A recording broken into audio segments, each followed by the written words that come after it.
स्मृता हरसि भीतिमशेष जन्तौ स्वस्थ स्मृता मतिमती वसुभान ददासी दारिद्र दुख भयहारणिका त्वदन्या सर्वोपकार करणाय सदा आर्द्रचित्ता सर्वमंगल मंगल्ये शिवे सर्वार्थ साधिके शरण्ये त्र्यंबिके गौरी नारायणी नमोस्तुते शरणागत दीनार्थ परित्राण परायणे सर्वस्यार्ति हरे देवी नारायणी नमस्तुते।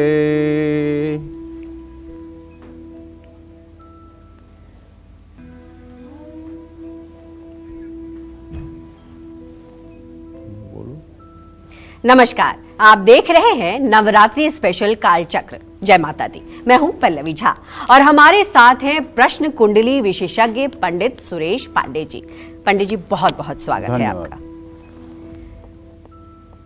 अपने भक्तों का कल्याण करने आ रही हैं शक्ति। देखिए नवरात्रि स्पेशल।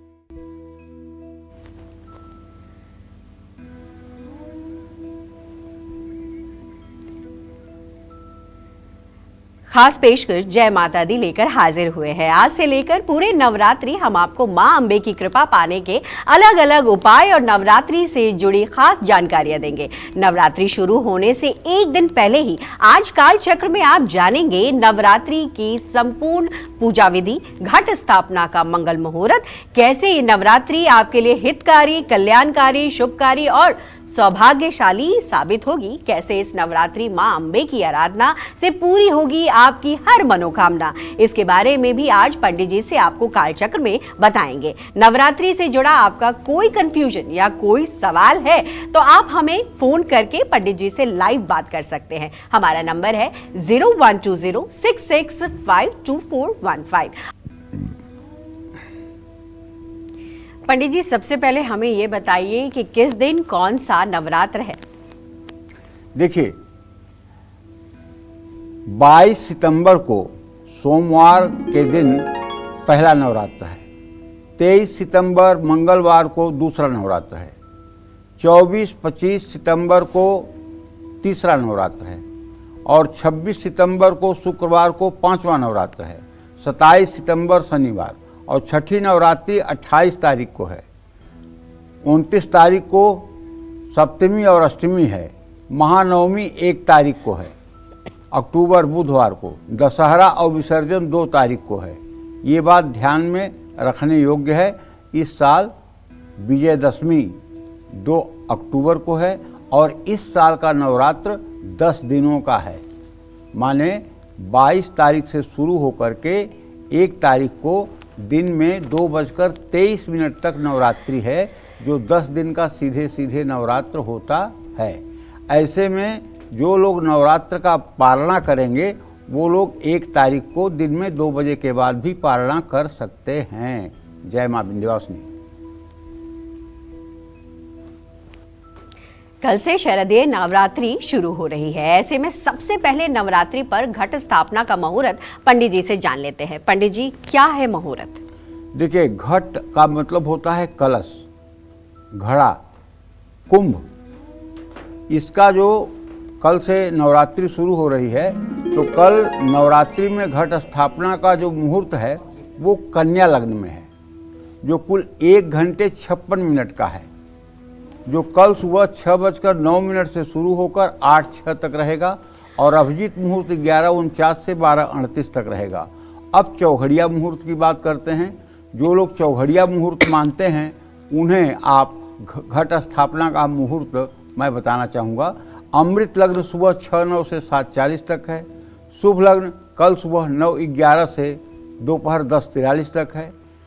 देवी पुराण में निहित श्लोक के अनुसार रविवार और सोमवार के दिन माँ दुर्गा हाथी पर सवार होकर आती हैं। शारदीय नवरात्रि में जगत जननी आदिशक्ति माँ दुर्गा हाथी पर सवार होकर आ रही हैं। माँ दुर्गा का हाथी पर सवार होकर आना पूरे जगत के लिए सुखदायी होता है। माँ दुर्गा का विसर्जन इस बार 2 अक्टूबर गुरुवार को हो रहा है। गुरुवार को माँ अपने भक्तों के कंधों पर सवार होकर जाती हैं। यानी माँ दुर्गा पालकी पर सवार होकर जाती हैं, ये भी शुभ फलदायी है। इसका भी जीवन पर सकारात्मक प्रभाव पड़ता है। साधक को सुख और सौभाग्य मिलता है, घर में सुख शांति आती है। माँ दुर्गा अपने भक्त के हर दुख और दर्द को दूर करके उसकी हर मनोकामना को पूरा करती हैं। जय माँ विंध्यवासिनी। इस पूरे नवरात्रि क्या कहते हैं मेष राशि के ग्रह गोचर, कैसे रहेंगे इनके लिए पूरे नवरात्रि, आइए जानते हैं पंडित जी से। पंडित जी देखिए, मेष राशि के जातकों को बताना चाहूँगा कि ये जो आपका ग्रह गोचर है, इसके आधार पर आपके 7वें भाव में मंगल और 10वें भाव का स्वामी व्यय भाव में होना इस बात का संकेत कर रहा है कि कोर्ट कचहरी के मामलों में तनाव हो सकता है। और अगर कहीं पैसा लगाना चाहते हो तो बहुत समझदारी दिखाइएगा। वैवाहिक जीवन में भी तनाव की स्थिति बन सकती है और परिवार में भी तनाव की स्थिति आ सकती है। कामकाज में रुकावट आ सकती है। अगर विदेश जाने की प्लानिंग है तो उसमें भी कुछ दिक्कतों का सामना करना पड़ेगा। आपको चाहिए कि पूरे नवरात्र कल से ओम दुंग दुर्गाय नमः इस मंत्र का रोज 108 बार प्रातःकाल जप अवश्य करना चाहिए। जय मां विंध्यवासिनी। अब बात करते हैं वृषभ राशि की। पूरे नवरात्रि इनके लिए कैसे बीतने वाला है, क्या कहता है इनका ग्रह गोचर, आइए समझते हैं पंडित जी से। वृषभ राशि के जातकों को बताना चाहूँगा कि आपका राशि स्वामी शुक्र इस समय 7 अंश 44 कला पर सिंह राशि में केतु और चंद्रमा के साथ गोचर कर रहा है। भाई, ये इसलिए कह रहा हूँ कि आप अपने व्यक्तित्व को सुधारने के लिए ये उचित समय है। अपने व्यक्तित्व को निखारने के लिए उचित समय है और कई स्रोतों से आपको धन लाभ के योग बनेंगे। हाँ, एक बात तो जरूर है कि जो पारिवारिक जीवन में आपके उतार चढ़ाव चल रहा है उससे मुक्ति मिलेगी। और हाँ, एक बात ध्यान दीजिएगा, अब आपको संपत्ति का सुख भी मिलने वाला है और उन्नति का अवसर भी मिलेगा। और स्ट्रेस माने मानसिक तनाव आपका कम होगा। आपको चाहिए पूरे नवरात्र, अगर आप ज़्यादा पूजा पाठ नहीं कर सकते हैं तो कम से कम 10 बार दुर्गा चालीसा का पाठ सुबह शाम अवश्य करें। इससे आप देखें आपके आत्मविश्वास में वृद्धि होगी, आपके रुके हुए काम होने लगेंगे और जिस काम से आप नाउम्मीद हो चुके हैं उसमें भी आपको सफलता की रोशनी दिखाई देने लगेगी। तो ये 9 दिन माता को समर्पित करके और पूरे 6 महीने आनंद के साथ जीवन व्यतीत करिए। जय मां विंध्यवासिनी। और अब हम ये जानने की कोशिश करेंगे कि कौन सा नवरात्रि किस दिन है और हर दिन क्या महत्व है और हर दिन देवी दुर्गा पूजा कैसी की जानी चाहिए। पंडित जी। प्रथमं शैलपुत्री च द्वितीयं ब्रह्मचारिणी तृतीयं चंद्रघंटेति कुसुमांडेति चतुर्थकं पंचमं स्कंदमातेति षष्ठं कात्यायनी च सप्तमं कालरात्रि तु महागौरी तु चाष्टमं नवमं सिद्धिदात्री च नव दुर्गा प्रकृतिता। नवरात्र नव दुर्गा का दिन है। इस साल नवरात्र 22 सितंबर सोमवार से शुरू हो रहा है। ये नवरात्र का पहला दिन होगा और ये दिन माँ शैलपुत्री को समर्पित है। ये दिन माँ शैलपुत्री को समर्पित है। माँ शैलपुत्री को अखंड सौभाग्य का, माँ शैलपुत्री से अखंड सौभाग्य का आपको वरदान मिल सकता है। शैलपुत्री की पूजा में सफ़ेद तिल, दूध, सफ़ेद चंदन, बेलपत्र, मखाना ये वस्तुएं अर्पित करनी चाहिए। 23 सितंबर मंगलवार को नवरात्रि का दूसरा दिन है। ये नवरात्रि का दूसरा दिन माँ ब्रह्मचारिणी का है और माँ ब्रह्मचारिणी की पूजा उपासना से तप, त्याग, वैराग्य और संयम की वृद्धि होती है। जो लोग नित्य माँ ब्रह्मचारिणी का स्तवन और चिंतन करते हैं और माँ ब्रह्मचारिणी की मानसी सेवा करते हैं, आप विश्वास करो ऐसे लोगों का जीवन उच्च कोटि का होता है। ऐसे व्यक्ति को हर जगह, हर परिस्थिति में सम्मान और विजय की प्राप्ति होती है। 24 सितंबर बुधवार और 25 सितंबर गुरुवार को नवरात्रि का तीसरा दिन है। ये तीसरा दिन माँ चंद्रघंटा के नाम से जाना जाता है। जिनके घंटा में चंद्रमा विराजमान हो ऐसी देवी का नाम चंद्रघंटा है। ये माँ हर प्रकार के पाप ताप को नष्ट करने वाली और सभी बाधाओं से मुक्ति देने वाली और अपने भक्तों का सद्य कल्याण करने के लिए तत्पर होती हैं। इसीलिए माँ चंद्रघंटा की पूजा करने वाला व्यक्ति अपने जीवन को दिव्य रूप से चमका सकता है। 26 सितंबर शुक्रवार नवरात्रि का चौथा दिन है। चौथा दिन नवरात्रि का माँ कुष्मांडा को समर्पित है। इस दिन माँ कुष्मांडा की उपासना की जाती है। जिनके उदर में कुसुमा उष्मा विराजमान हो वो माँ कुष्मांडा होती हैं। ये रोग शोक का विनाश करने वाली और हर प्रकार के दुख दरिद्रता को नष्ट करने वाली, लंबी आयु देने वाली, यश बल और बुद्धि प्रदान करती हैं। इसमें संशय नहीं करना चाहिए। 27 सितंबर शनिवार नवरात्रि का 5वां दिन है। ये 5वें दिन माँ स्कंद माता की पूजा का विधान है। माँ स्कंद माता इन्हें इसलिए कहते हैं कि स्वामी कार्तिकेय की माँ हैं। स्कंद स्वामी कार्तिकेय को कहते हैं। स्वामी कार्तिकेय की माँ होने के नाते इन्हें स्कंद माता के नाम से जाना जाता है। ये ममतामयी रूप में हैं। इनकी जो लोग पूजा उपासना करते हैं उनके घर में हर प्रकार का कल्याण ही कल्याण होता है। इनकी कृपा से मूर्ख व्यक्ति भी ज्ञानी हो सकता है। जिनको संतान नहीं है वो माँ के इस रूप से गोद भरने की अगर प्रार्थना करें तो उनकी मनोकामना सद्य पूर्ण होती है। 28 सितंबर रविवार नवरात्रि का छठा दिन है। माँ दुर्गा का छठा स्वरूप कात्यायनी का है। कात्यायनी ही माँ दुर्गा हैं। एक स्थ तद्भू नारी व्याप्त लोकम त्रयम तुषा। कात्यायन ऋषि के आश्रम में प्रकट होने के नाते इनका नाम कात्यायनी पड़ा। ब्रह्मा विष्णु महेश के तेज से एक स्थ तद्भू नारी व्याप्त लोकम त्रयम तुषा, जिन्होंने पूरे त्रिलोक को आच्छादित कर दिया था। ब्रह्मा विष्णु महेश का वो तेज पुंज मिल करके, वो मतलब कि भगवती कात्यायनी है। ये धर्म अर्थ काम और मोक्ष चारों प्रकार के पुरुषार्थ को सफल करने वाली है। 29 सितंबर सोमवार नवरात्रि का 7वां दिन। नवरात्रि के 7वें दिन माँ आदिशक्ति माँ कालरात्रि की पूजा का विधान है। माँ कालरात्रि काल का नाश करने वाली देवी हैं। इनकी पूजा से अकाल मृत्यु, नकारात्मक ऊर्जा, कारोबार, नौकरी, संपत्ति से जुड़ी दिक्कतें, भूत प्रेत तंत्र मंत्र की बाधा सब कुछ जल करके भस्म हो जाता है। इनकी पूजा से कर्ज से मुक्ति मिलती है, शत्रु का भय नहीं रहता है। इसी तरह से 30 सितंबर मंगलवार को महाअष्टमी है, जो माँ महागौरी के पूजा का दिन है। माँ की उपासना से मनपसंद जीवन साथी, विवाह में आ रही रुकावट दूर होती है।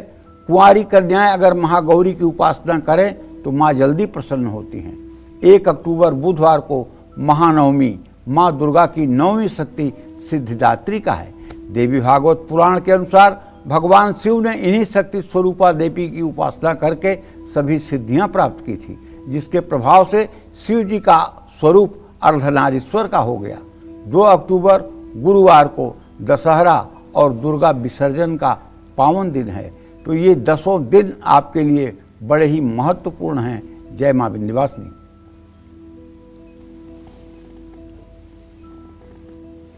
और इसी बीच हमारे साथ एक कॉलर जुड़ गए हैं, कौशल गाजियाबाद से। आइए सुनते हैं वो क्या कुछ जानने के इच्छुक हैं। कौशल जी बहुत बहुत स्वागत, सवाल करिए। जी मैडम, मैं ऐसा है गाजियाबाद से बोल रहा हूँ। हाँ बोलिए। तीन बच्चे हैं मेरे।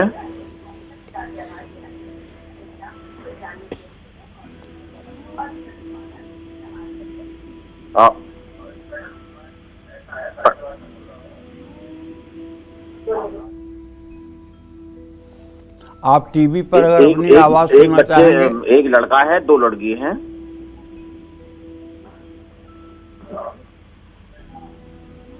बेटे के बारे में पूछना चाहता हूँ पंडित जी।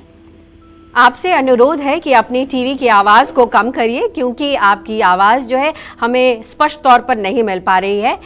इसीलिए हम आपकी कॉल नहीं ले पाएंगे। अब हम गीता जी का रुख करते हैं, वो हमारे साथ जुड़ गई हैं, उनसे सवाल लेते हैं। गीता जी, क्या प्रश्न है आपका? सवाल करिए पंडित जी से। जय मां विंध्यवासिनी पंडित जी। जय मां विंध्यवासिनी गीता जी।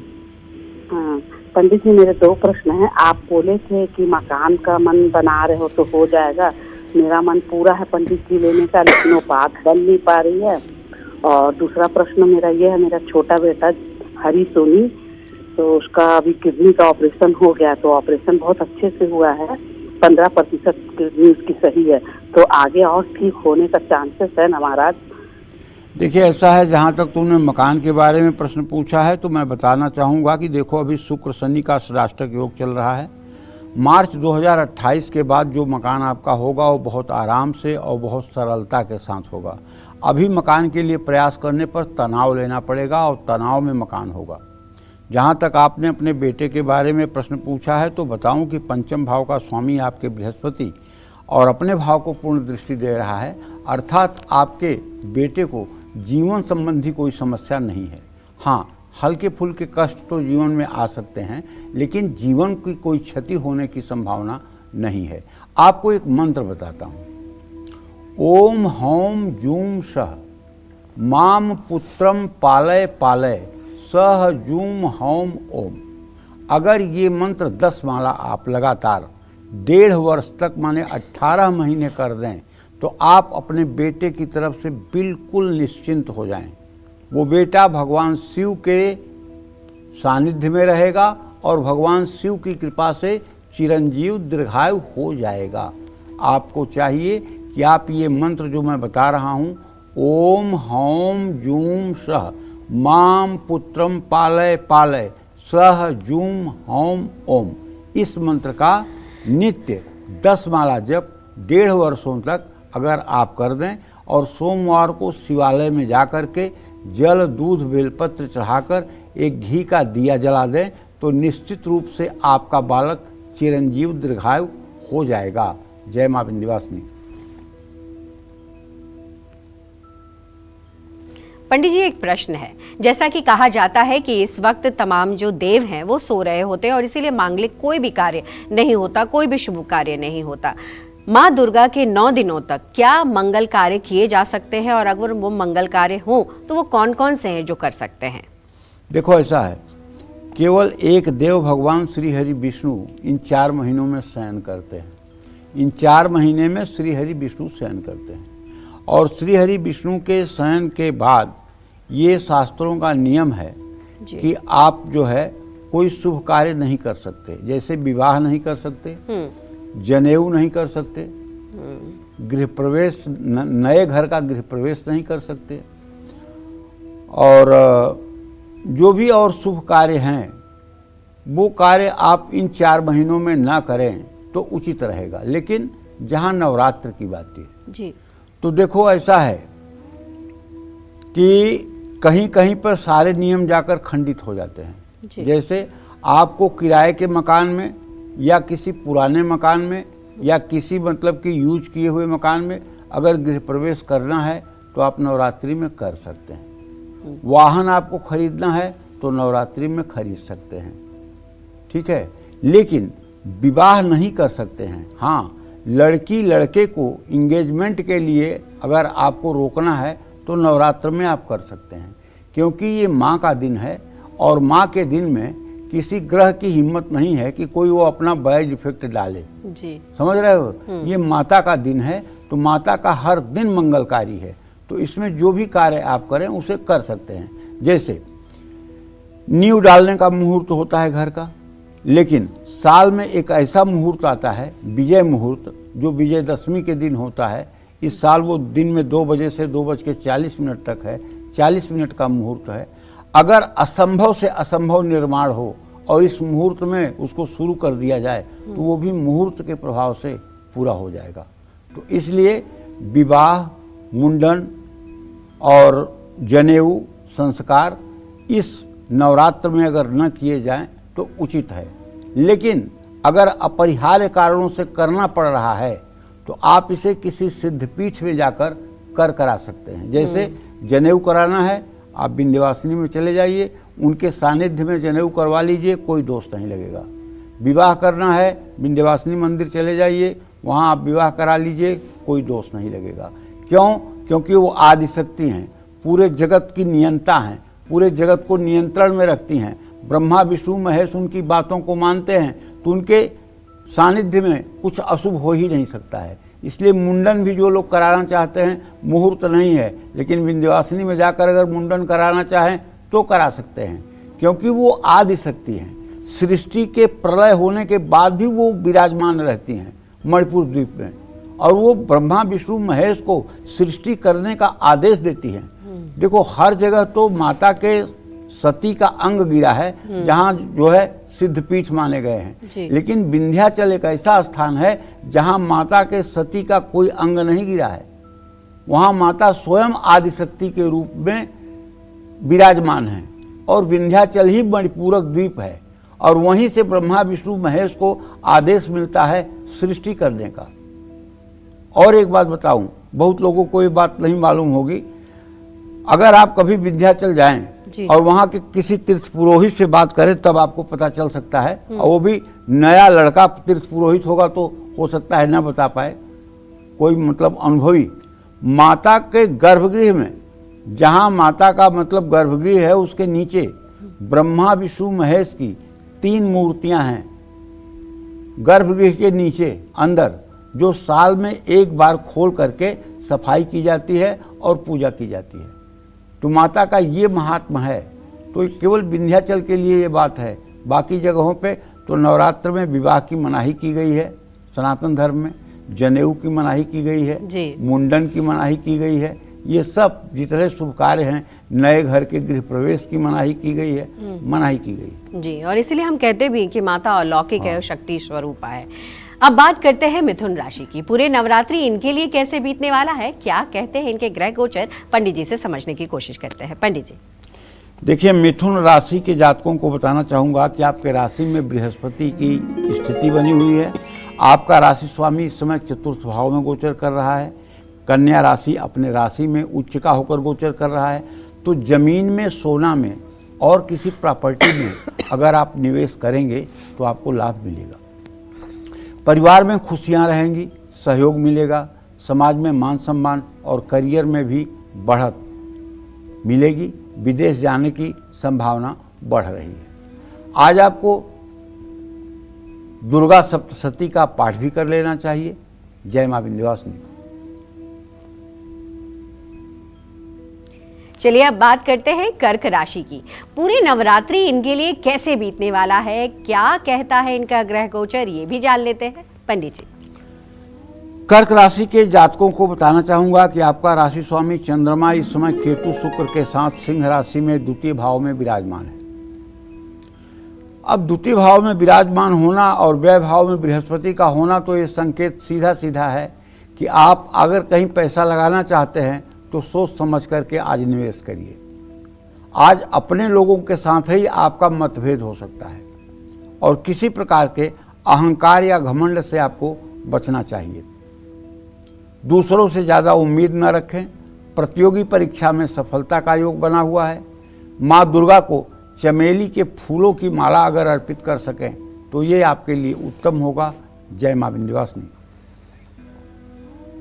कल से शुरू हो रहे शरदीय नवरात्रि, तो चलिए अपनी चर्चा को आगे बढ़ाते हुए बात करते हैं कलश स्थापना की। आखिर नवरात्रि में कलश क्यों स्थापित किया जाता है, साथ ही कलश स्थापना की सही और सटीक विधि क्या है, ये आज हम पंडित जी से समझने की कोशिश करेंगे। पंडित जी देखिए, अब मैं आपको कलश स्थापना की विधि बताने जा रहा हूँ, और ये पूजा का बहुत महत्वपूर्ण अंग है। अगर आपने इसको सही से फॉलो कर लिया तो आप विश्वास करिए, जिसकी शुरुआत अच्छी होती है उसका अंत भी अच्छा होता है, और जिसकी शुरुआत अच्छी नहीं होती है उसका अंत भी दुखद होता है। इसलिए कलश क्यों रखा जाता है, कलश का क्या महत्व है, ये भी मैं आपको बताऊंगा।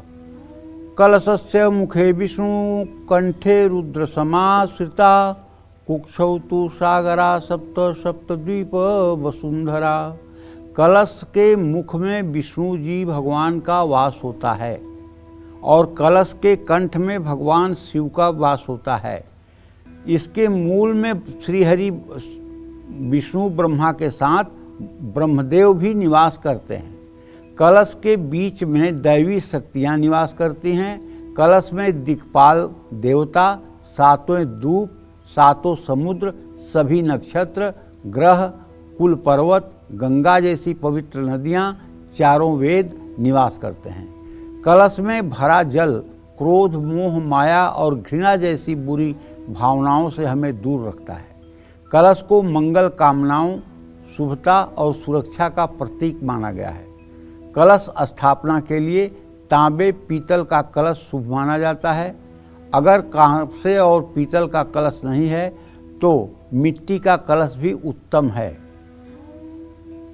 सबसे पहले कलश के नीचे जौ बोया जाता है, तो उसे आप पहले से ही भिगा करके 24 घंटे पहले आज से ही रख दें और कल सुबह होने के पहले उसको निकाल करके पानी से छान करके रख दें और बालू और मिट्टी में उस मतलब कि जौ को मिला करके या सप्तधान्य को मिला करके उसकी एक गोलाकार ढेरी बनाएं वृत्ताकार, जिसमें कलश स्थापित हो। ठीक है, तो वो रोज़ अगर आप पूजा के समय जरा सा उस पर जल का छिड़काव करते रहेंगे तो ये खेतड़ी जो है बहुत अच्छे से उगेगी और ये आपके अनुष्ठान के फल का संकेत करेगी। जौ के ऊपर मिट्टी की परत डालें। अब कलश के कंठ पर कलावा बांधें। कलश के ऊपर कुमकुम से स्वास्तिक का चिन्ह बनाएं। कलश में शुद्ध जल, गंगा जल ऊपर तक भरें। कलश में साबुत सुपारी, दुर्वा, फूल, इत्र, पंचरत्न और तांबे का सिक्का डालें। लोहे वाला सिक्का बिल्कुल मत डालिएगा, तांबे का एक सिक्का डालिएगा। अगर तांबे का सिक्का न हो तो तांबे का एक छोटा सा टुकड़ा ही डाल दीजिएगा। कलश में, कलश के ऊपर उसके मुंह पर अशोक आम के 5 पत्ते रखें। ऐसा रखें कि उसके ऊपर मिट्टी का करवा चावल में भर करके रखा जा सके। कलश का मुख ढक्कन से बंद करके आप रखें। अब आगे बताऊंगा कि उसके बाद क्या करना है, कैसे नारियल रखना है, कैसे आगे का विधान है, ये भी बताऊंगा। बहुत ध्यान से देखिएगा। जय मां विंध्यवासिनी। पंडित जी, यहाँ पर मैं आपको रोकना चाहूँगी और ये जानना चाहूँगी कि आप कलश स्थापना विधि बता रहे थे। जाहिर है इस पर नारियल भी चढ़ाया जाता है, नारियल भी रखा जाता है। मैं ये जानना चाहती हूँ कि नवरात्रि की पूजा में कितने नारियल स्थापित करने चाहिए? 1, 2 या फिर इस कलश के ऊपर सिर्फ एक ही नारियल बहुत है? देखो ऐसा है, कलश पर पहली बात तो ये कि कैसे नारियल रखा जाना चाहिए यही बताना मेन है। जो आजकल टेलीविज़न का ज़माना है और टीवी को देख करके बहुत लोग उसको फॉलो करते हैं, तो टीवी में जो कलश दिखाई देता है उसमें नारियल खड़ा करके दिखाई देता है और नारियल का मुख माने वो डंठी से जहाँ से जुड़ा होता है वो ऊपर की तरफ होता है। ये बड़ा ही नुकसानदायक है। अगर आप टीवी देख करके उस तरह से अपने घर में नारियल स्थापित कर रहे हैं तो आप दुश्मनों को निमंत्रण दे रहे हैं। इसके बारे में हमारा शास्त्र कहता है, अधोमुखम शत्रु विवर्धनाय ऊर्ध्वस्य वस्त्रम बहुरोग वृद्धि प्राची मुखम वित्त विनाशनाय तस्मात् शुभम सम्मुख नारिकेलम। यानी कलश पर रखा हुआ नारियल का मुंह अगर नीचे की तरफ होगा, मुख का मतलब ये समझ लीजिए कि जहाँ वो पेड़ से जुड़ता है, जहाँ पेड़ से जुड़ता है जिसको काटने के बाद नारियल और पेड़ अलग होते हैं वो मुख है, और नीचे का जो चौकोर भाग है वो उसकी नीचे का भाग है। तो जो उसका ऊपरी हिस्सा है जो औसतन पतला होता है वो नारियल का मुख नीचे की तरफ होगा तो शत्रु बढ़ेंगे। नारियल का मुख अगर ऊपर की तरफ होगा, जैसे टीवी में दिखाते हैं आए दिन कलश पर उसी तरह का दिखाया जाता है, तो उससे क्या होगा, ऊपर की तरफ अगर होगा तो रोग बढ़ेगा। और नारियल का मुंह अगर देवताओं की तरफ पूरब तरफ होगा तो क्या होगा, धन का नाश होगा। इसलिए नारियल की स्थापना कलश के ऊपर हमेशा साधक के मुंह की तरफ नारियल का मुंह होना चाहिए। जहां आप बैठे हैं पश्चिम में, पूरब में देवताओं का स्थापन है, तो नारियल का मुंह ऐसा हो कि वो आपकी तरफ हो, और नारियल के ऊपर आपको एक कलावा या अगर आपके पास चुन्नी है तो एक चुन्नी लपेट करके और कलावे से बांध करके उसे मतलब आप कलश के ऊपर स्थापित कर सकते हैं। कलश पर रखे जाने वाला नारियल लाल कपड़ा या कलावे से लपेटकर कलश के ऊपर उठाकर जौ के पात्र में बीचों बीच रख दें। अब कलश में सभी देवी देवताओं का आवाहन करें, दीपक जलाकर कलश का पूजन करें, कलश को धूप दीप दिखाएं, कलश को माला अर्पित करें, कलश को फल मिठाई अर्पित करें, कलश को इत्र समर्पित करें और घट स्थापना के साथ दीपक की भी स्थापना की जाती है। पूजा के समय घी का दीपक जलाएं, दीपक का भी गंध अक्षत फूल से पूजन किया जाता है। ये तो है वरुण कलश की स्थापना। क्या है ये? वरुण कलश। और नवरात्र में सही मामले में केवल कुछ लोग वरुण कलश की ही स्थापना करके और यहीं भगवती का आवाहन करके पूजा कर लेते हैं। लेकिन अगर सच्चे ढंग से कर्मकांड की विधि को पूरा किया जाए तो सिर्फ एक कलश नहीं स्थापित करना चाहिए, 2 कलश स्थापित करना चाहिए। एक प्रतिष्ठा कलश और एक वरुण कलश। वरुण कलश का मतलब जल वाला कलश और प्रतिष्ठा कलश का मतलब होता है जिसमें नीचे चावल भरा हो और कलश के ऊपर गरी गोले में एक लोहा सोना या कोई धातु रख करके और उसे मतलब कि भगवती दुर्गा के रूप में बना करके और चौकी पर कपड़ा बिछाकर सर्वतोभद्र मंडल या गौरी तिलक मंडल का निर्माण करके उसके ऊपर स्थापना कलश का पूरा विधि विधान से स्थापित करना चाहिए और उसे दुर्गा के रूप में पूजना चाहिए। वरुण कलश को वरुण कलश के रूप में पूजना चाहिए। ये दोनों कलश बहुत ही आवश्यक होते हैं। अगर आप नहीं कर सकते हैं तो कोई बात नहीं, केवल वरुण कलश से ही काम चला लीजिए।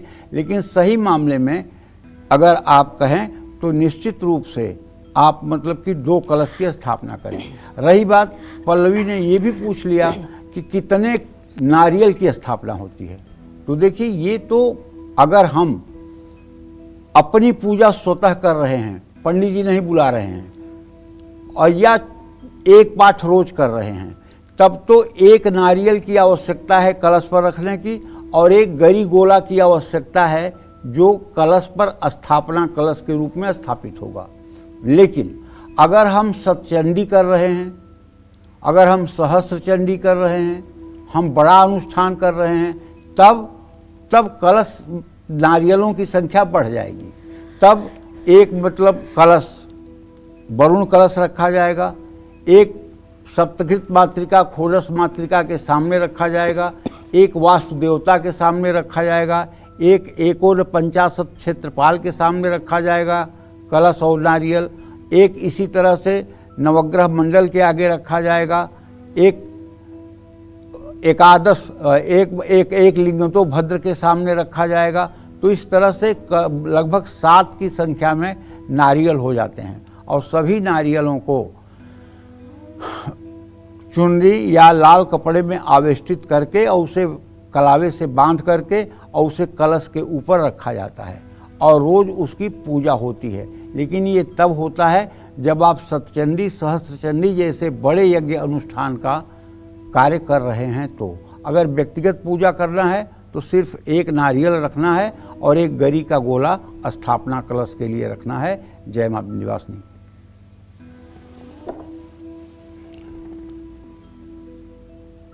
जितनी बारीकी से पंडित जी बता रहे हैं, हम उम्मीद यही करते हैं कि हमारे दर्शक जो है वो एकाग्र होकर इसे सुन रहे होंगे और इसी पूजा विधि से पूजा करेंगे। तो चलिए पंडित जी, अब बात कर लेते हैं सिंह राशि की और ये समझना चाहेंगे कि इस नवरात्रि उनका दिन कैसा रहने वाला है और कैसे रहने वाला है उनका ग्रह गोचर। देखिए, सिंह राशि के जातकों को बताना चाहूँगा कि इस समय आपके राशि में चंद्र, शुक्र और केतु की स्थिति है। चंद्रमा केतु का ग्रहण दोष भी बना हुआ है। स्वास्थ्य तो आपका उत्तम रहेगा, ऐसा मैं इसलिए कह रहा हूँ कि सूर्य द्वितीय भाव में बुध के साथ है। लेकिन बेकार की बातों से दूर रहना चाहिए। धन से जुड़े फैसलों में सावधानी रखना चाहिए। जिम्मेदारियां और तनाव दोनों बढ़ सकते हैं। करियर में पदोन्नति का योग बन रहा है। विद्यार्थियों की एकाग्रता प्रभावित हो सकती है क्योंकि चंद्र केतु के साथ है। ऐसे में माँ दुर्गा को खीर का भोग लगाएं, भगवती दुर्गा की आराधना उपासना करें, इससे आपका मंगल होगा। जय माँ विंध्यवासिनी। नवरात्रि में कैसे करनी चाहिए गणेश जी और नवग्रहों की स्थापना, आइए पंडित जी से ये भी समझ लेते हैं। पंडित जी, एक मिट्टी के करवे में चावल भरकर उस पर सुपारी पर कलावा लपेटकर गणेश जी की स्थापना की जा सकती है। अगर छोटा अनुष्ठान कर रहे हो तो एक मिट्टी का करवा लेकर के उसमें चावल भर दीजिए, चावल के ऊपर हो सके तो एक स्वास्तिक का चिन्ह बना दीजिए हल्दी या रोली से, और उसके ऊपर एक सुपारी पर कलावा लपेट करके और उसको अपने दाहिने हाथ की तरफ रख दीजिए, वो गणेश हो जाएंगे। और उनके बाएं तरफ गाय के गोबर से एक आकार बना करके माँ गौरी का वो रख दीजिए, वो गौरी हो जाएंगी। तो एक करवे पर गौरी और गणेश, कलौ चंडी विनायकौ, दोनों लोगों का विधान हो जाएगा। ठीक है। सुपारी पर कलावा लपेटकर सूर्य और नवग्रह की भी आप स्थापना कर सकते हैं। अगर आप बृहद पूजा नहीं कर रहे हैं तो एक करवे में चावल भरकर और उस पर रोली या चावल से स्वास्तिक का चिन्ह बनाकर एक ही सुपारी पर कलावा लपेटकर उसे नवग्रह के रूप में आप स्थापित कर सकते हैं। वो नवग्रहों का प्रतिनिधित्व करेगा। लेकिन अगर आप नवचंडी या सहस्रचंडी या सतचंडी कर रहे हैं तो फिर आपको नवग्रह मंडल का चक्र बनाना पड़ेगा और 9 स्थानों पर सुपारी रखना पड़ेगा और सभी ग्रहों के चिन्ह बनाने पड़ेंगे, तब उसकी पूजा होगी। लेकिन सामान्य पूजा कर रहे हैं तो एक सुपारी से काम चल जाएगा। हाँ, एक सुपारी जो है भैरव के लिए एक करवे में चावल भरकर और उस पर कलावा लपेट करके बटुक भैरव की स्थापना करनी चाहिए, क्योंकि ये माता के प्रमुख द्वारपाल हैं। बिना इनकी इजाज़त के माता की उपासना अधूरी होती है। इसलिए पहले इनकी उपासना करने के बाद ही भगवती की उपासना का क्रम शुरू होता है। आप इनसे, जैसे किसी बहुत बड़े मंत्री, मिनिस्टर, राजा से आपको मिलना हो तो पहले उसके अनुचरों से आपको आज्ञा लेनी पड़ती है। आप डायरेक्ट नहीं जा सकते हैं, और अगर आप डायरेक्ट जाते हैं तो मर्यादा का उल्लंघन माना जाएगा। तो उसी तरह से यदि आप भगवती के दर्शन के लिए जा रहे हैं तो आपको मन ही मन भगवान बटुक भैरव से ये आज्ञा लेनी चाहिए, प्रभु आज्ञा दीजिए, माता के दर्शन के लिए जा रहा हूँ, माता का दर्शन निर्विघ्न पूरा हो सके, इसके लिए आप कृपा करिए। और माता का दर्शन करने के बाद यदि बटुक भैरव का मंदिर है तो वहाँ भी जाकर के पूजन अर्चन करना चाहिए। जैसे विंध्याचल की बात अगर करूँ तो विंध्याचल में कोतवाली थाने के ठीक सामने, थाना कोतवाली विंध्याचल जो है उसके ठीक सामने बटुक भैरव का मंदिर है। भारत में मात्र एक ऐसी जगह है जहाँ भैरव के साथ भैरवी रहती है, और कहीं भैरव मंदिर में भैरवी नहीं है। वहाँ अगर आप देखेंगे तो भैरव के साथ भैरवी है, और वहाँ अगर आप आदेश लेकर और विंध्यवासिनी का दर्शन करें तो सचमुच में जीवन धन्य हो जाएगा। और माँ विंध्यवासिनी के दर्शन के बाद यदि भैरव जी का दर्शन पूजन कर लिया जाए तब कुछ पूछना ही नहीं है। आप 100 बार विंध्याचल जाइए और एक बार इस विधि से पूजा कर लीजिए, भैरव जी से आदेश लेकर के, और आप माता के सामने जाइए और माता की उपासना करने के बाद भैरव जी के पास आइए, गंधाक्षत पुष्प धूप दीप से इनका भी पूजन करिए। देखिए आपकी मनोकामना कैसे सद्य पूर्ण होती है। भैरव जी का स्थान बहुत सिद्ध और जागृत स्थान है, वहाँ दर्शन करना चाहिए। हाँ, कुछ लोगों को जानकारी नहीं है इसलिए नहीं कर पाते हैं, लेकिन चाहे त्रिकोण परिक्रमा हो, माँ विंध्यवासिनी के मंदिर से सीधे भैरव मंदिर जाया जाता है, और चाहे दर्शन का विधान हो, पहले उनका दर्शन करना एकदम आवश्यक माना जाता है। हाँ, एक बात और बताना चाहूँगा, यदि आप विंध्यवासिनी जाते हैं तो माँ विंध्यवासिनी के गर्भगृह में प्रवेश करने का जो मुख्य मार्ग है उसके ठीक पश्चिम तरफ भी बटुक भैरव का एक मतलब की मूर्ति है, बटुक भैरव की एक मूर्ति है, वहाँ भी बटुक भैरव उपस्थित हैं। यदि आप कोतवाली थाने के सामने नहीं जा सकते हैं तो जहाँ से मुख्य प्रवेश द्वार है माता का, उसके ठीक सामने भैरव जी का एक स्थान है, भैरव जी की एक प्रतिमा लगी हुई है, वो पश्चिमाभिमुख है, पश्चिम की तरफ मुंह करके वो प्रतिमा रखी हुई है, उनसे भी प्रणाम करके आप आगे बढ़ सकते हैं। जय मां विंध्यवासिनी। पंडित जी, अब हम बात करना चाहेंगे कन्या राशि की और ये जानना चाहेंगे कि इस नवरात्रि इनका दिन किस तरीके का रहने वाला है और साथ ही साथ ग्रह गोचर जो है वो कैसे रहेंगे। देखो पल्लवी, कन्या राशि के जातकों को बताना चाहूँगा कि बुधादित्य योग आपके राशि में चल रहा है। बुधादित्य योग चल रहा है, चंद्रमा केतु के साथ व्यय भाव में है। नकारात्मक विचारों से बचने की कोशिश करिए और बड़ी डील से धन लाभ होने की संभावना है। लेकिन घर में रोग और अशांति अगर है तो आप पूजा पाठ में मन लगाइए, इससे तनाव भी कम होगा और कार्य क्षेत्र में सफलता भी मिलेगी। नहीं तो कार्य क्षेत्र में क्रोध आएगा। छात्रों के लिए थोड़ा सा समय कम ठीक है, लेकिन ये 2 दिनों के बाद ठीक हो जाएगा। ओम महागौरी नमः इस मंत्र का यथासंभव जप कर लें। जय मां विंध्यवासिनी।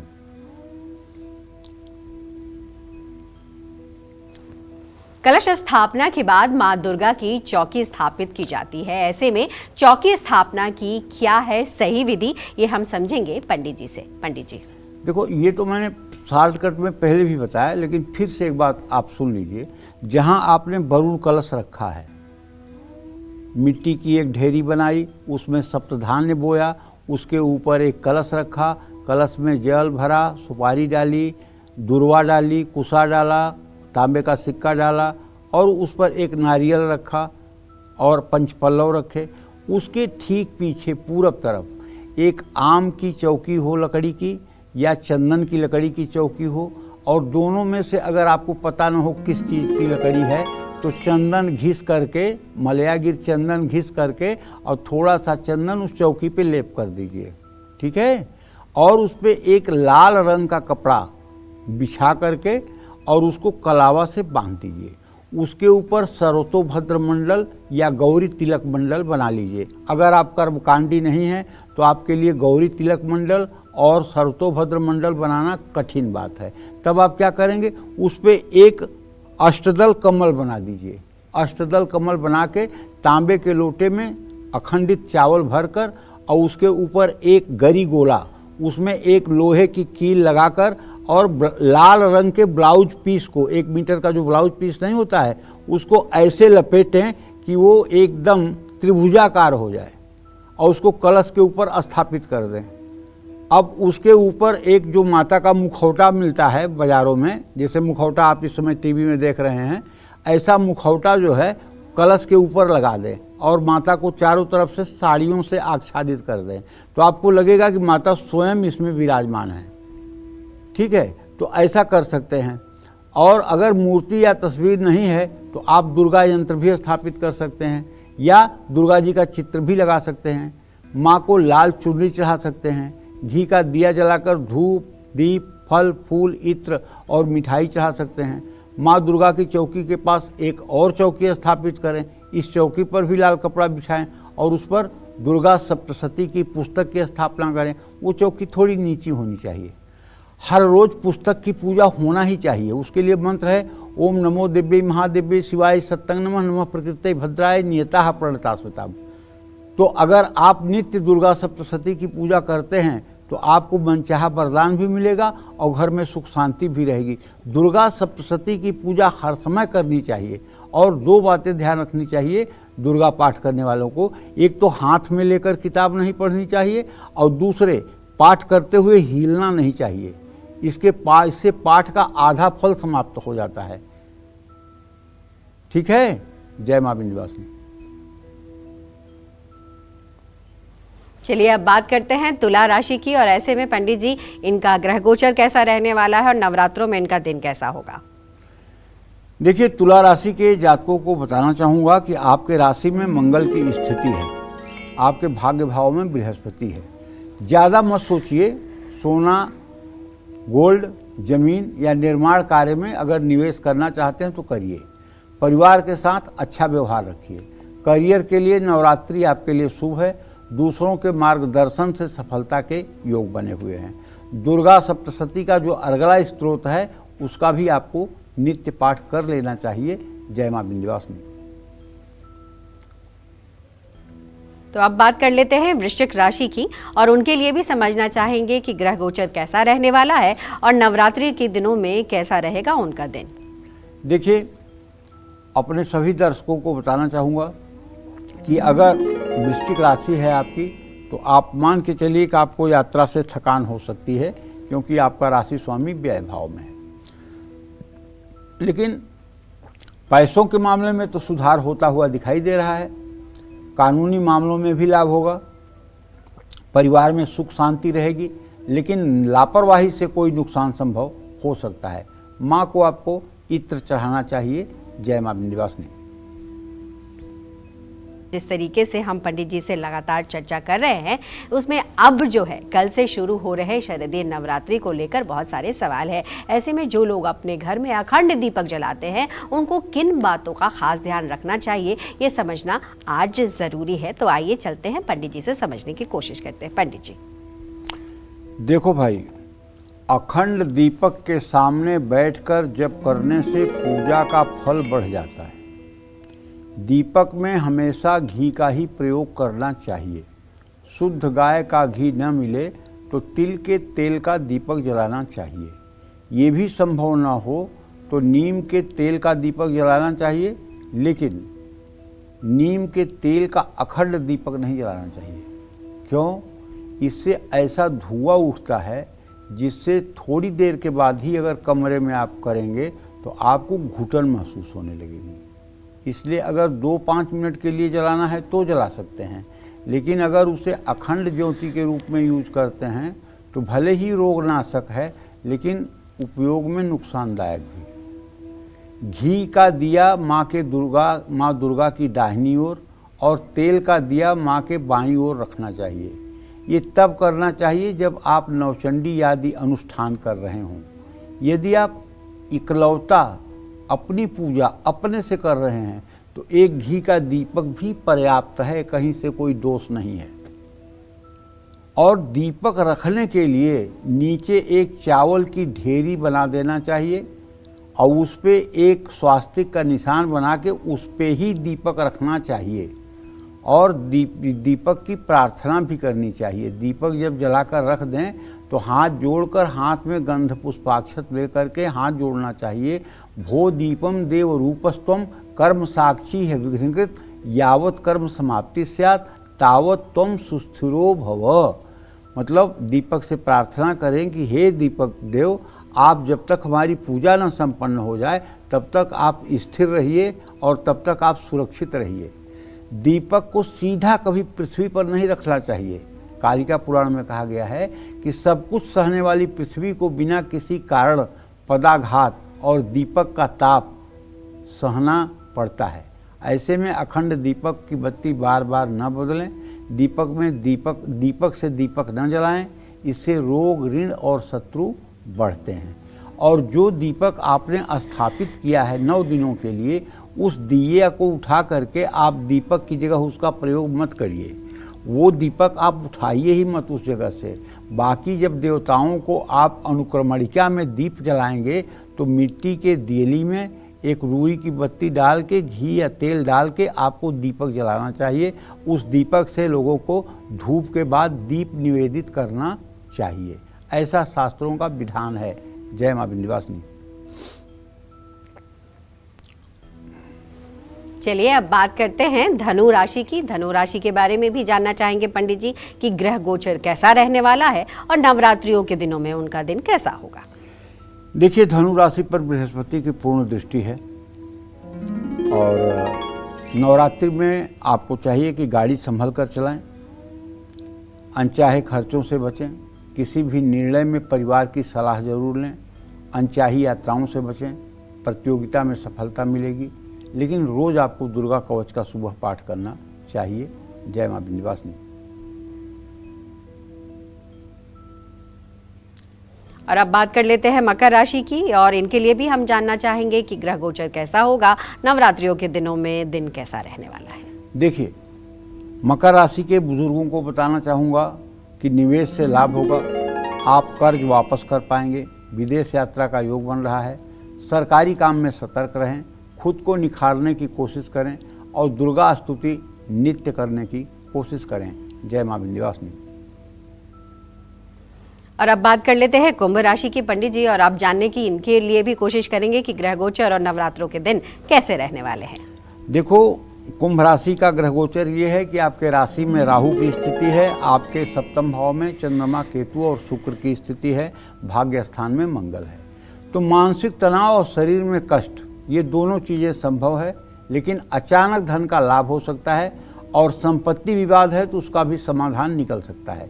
परिवार में खुशियाँ, कार्य क्षेत्र में प्रमोशन, विद्यार्थियों को लाभ मिलेगा। दुर्गा सप्तशती का पाठ करना चाहिए। जय मां विंध्यवासिनी। और अब मीन राशि की भी बात कर लेते हैं। मीन राशि की क्या रहने वाली है दशा दिशा, ग्रह गोचर, वो भी बताइए। देखिए, मीन राशि में शनिदेव की स्थिति है और मीन राशि का स्वामी बृहस्पति चतुर्थ भाव में विराजमान है। तो आप अपने घर के श्रेष्ठ लोगों का, बुजुर्गों की सेहत का ध्यान रखें।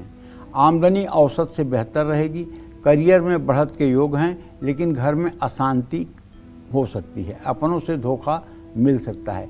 माँ दुर्गा का जो अष्टोत्तर शतनाम है, 108 नाम है, उसका पाठ करने से भी आपका आत्मविश्वास बढ़ेगा। जय मां विंध्यवासिनी।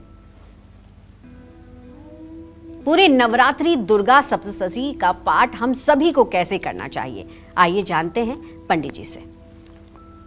देखो पल्लवी, जिस तरह से वेद अनादि हैं, उसी प्रकार से सप्तशती भी अनादि ही है। मार्कंडेय पुराण के अंतर्गत सावर्णिक मनवंतर में महात्म में जगदम्बा का आदेश है, शरत काले महापूजा क्रियते याच वार्षिकी तस्याम ममैत महात्म्यम श्रुत्वा भक्ति समन्विता। शरद ऋतु के नवरात्रि में जो मेरी वार्षिक महापूजा की जाती है, उस अवसर पर जो मेरे महात्म्य यानी दुर्गा सप्तशती को भक्तिपूर्वक सुनेगा या पढ़ेगा, वह मनुष्य मेरे प्रसाद से सब प्रकार के बाधाओं से मुक्त होकर धन धान्य और संतान से संपन्न होगा। सर्वा बाधा विनिर्मुक्तो धन धान्य सुतान्वित मनुष्यो मत प्रसादेन भविष्यति न संशयः। नवरात्रि में हर दिन माँ दुर्गा सप्तशती के कितने और कैसे पाठ करने हैं, ये मैं आपको बताता हूँ। पहले दिन दुर्गा सप्तशती के पहले अध्याय का पाठ करें। ये उन लोगों के लिए बता रहा हूँ जो अनवरत 365 दिन माता की आराधना नहीं करते हैं। जो लोग केवल नवरात्र में पूजा करते हैं, ये उपाय उनके लिए। और जो लोग नित्य पूजा करते हैं, उन्हें तो रोज दुर्गा सप्तशती का पाठ करना है, इसमें कहने की बात ही कुछ नहीं है। दूसरे दिन आपको दूसरे, तीसरे और चौथे अध्याय का पाठ करना चाहिए और चौथे दिन 5वें, 6वें, 7वें, 8वें अध्याय का पाठ करना चाहिए। 9वें दिन 10वें, 11वें अध्याय का पाठ करना चाहिए। 6वें दिन 11वें अध्याय का पाठ करना चाहिए। 7वें दिन 12वें अध्याय का पाठ करना चाहिए। अष्टमी के दिन हवन करके दुर्गा सप्तशती संपूर्ण करें। लेकिन अब यहाँ रुकना है थोड़ी सी देर के लिए। जैसे हमारे निर्णय सिंधु में लिखा हुआ है कि नवमी में हवन करना चाहिए, नवमी के चौथे प्रहर के पहले हवन हो जानी चाहिए। अष्टमी में हवन का विधान नहीं कहा गया है। दूसरी बात, दुर्गा सप्तशती का नित्य खडंग सहित कवच, अर्गला, कीलक और तीनों रहस्य सहित नित्य पाठ दुर्गा साधक करेंगे। लेकिन जो लोग दुर्गा सप्तशती का संपूर्ण पाठ नहीं कर सकते हैं, उनके लिए शास्त्र सम्मत विधान जो है वो ये है कि पहले दिन पहला अध्याय, दूसरे दिन दूसरा, तीसरा, चौथा अध्याय और तीसरे दिन 5वें अध्याय से 13वें अध्याय तक का पाठ करना चाहिए। यह एक उत्तम विधि है। जय मां विंध्यवासिनी।